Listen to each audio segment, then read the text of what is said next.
The Queen has faced a very difficult year with overseas nations such as Australia over the past year as COVID restrictions prevented her and other members of the royal family from carrying out many engagements.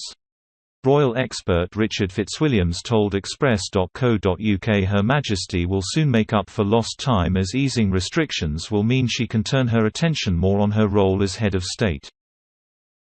She also managed to meet Prime Minister Scott Morrison earlier this month while he was in the UK for a post-Brexit trade meeting with British counterpart, Boris Johnson.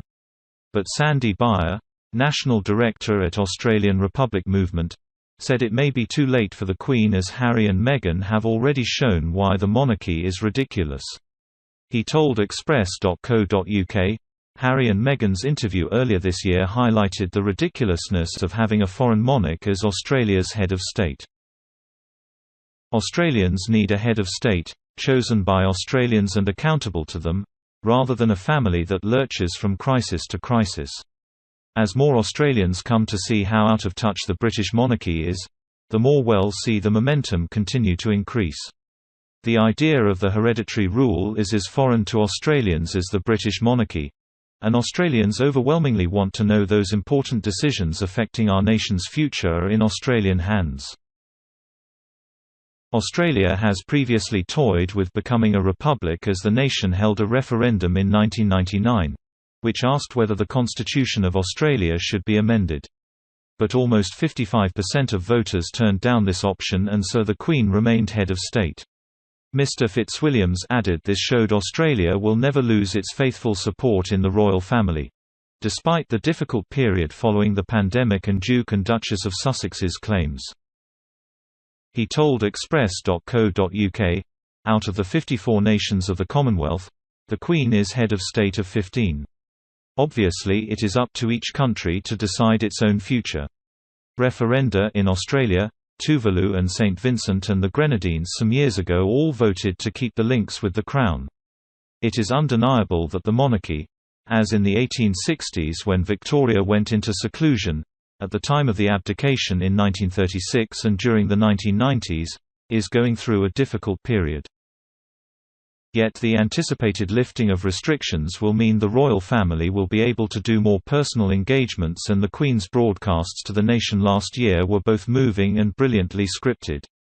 We also have next year's Platinum Jubilee to look forward to both in Britain and in the Commonwealth, and Australia will undoubtedly be involved in the celebrations. It is very difficult owing to the pandemic to plan for this now. I don't think republicanism is a significant issue in Australia at the moment.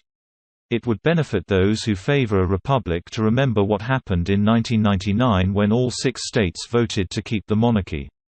This could happen again. It comes after Meghan hinted there could have been a missed opportunity for her biracial links to help change the royal family's image in the Commonwealth during the Oprah interview in March. She said, "The Commonwealth is a huge part of the monarchy. And I lived in Canada, which is a Commonwealth country, for 7 years. But it wasn't until Harry and I were together that we started to travel through the Commonwealth. I would say 60%, 70% of which is people of color, right?"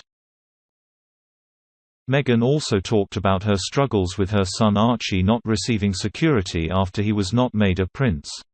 She also suggested Archie was not made a prince because of his race, even though rules set by George V meant he was not entitled to be one. Oprah asked, "Do you think it's because of his race? I know that's a loaded question." Meghan said, "In those months when I was pregnant, all around this same time, so we had the conversation of he won't be given security, HES not going to be given a title. And also concerns and conversations about how dark his skin might be when HES born."